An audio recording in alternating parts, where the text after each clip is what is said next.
AI কি তবে কেন্দ্রীয় শাসকের মাথা ব্যথার কারণ হয়ে উঠতে চলেছে? ইলন মাস্কের গ্রোক 3 এআই মডেল ফেব্রুয়ারিতে লঞ্চ হওয়ার পর সাড়া ফেলে দিয়েছে গোটা বিশ্বে। এই এআই মডেল যে কোনো ভাষা বুঝতে এবং যে কোনো ভাষায় সহজেই উত্তর দিতে পারে। কিন্তু দেখা যাচ্ছে এই হাই টেকনোলজি যুক্ত এআই কিনা ভারতেরই শাসক দলের রীতিমতো পর্দা ফাঁস করে দিচ্ছে।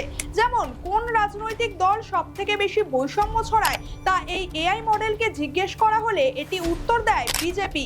অথবা ভারতে এক্স হ্যান্ডেলে সবথেকে বেশি ভুয়ো খবর ছড়ায় এরকম 10টা অ্যাকাউন্টের নাম জানতে চাইলে গ্রোক যাদের নাম প্রকাশ করেছে তাদের প্রত্যেককেই কেন্দ্রের ক্ষমতাসীন সরকারের কাছাকাছি বলে মনে করা হচ্ছে। তবে কি এই এআই ব্যান হয়ে যাবে ভারতে? দেখুন, বর্তমানে এআই ব্যবহার অবশ্যই প্রয়োজন, কিন্তু সেই সঙ্গে সঠিক তথ্য জানতে বই পড়া অথবা প্রাথমিক রিসার্চ করা অত্যন্ত জরুরি। আচ্ছা, গ্রোক এআই কি আসলেই বিজেপি বিরোধী?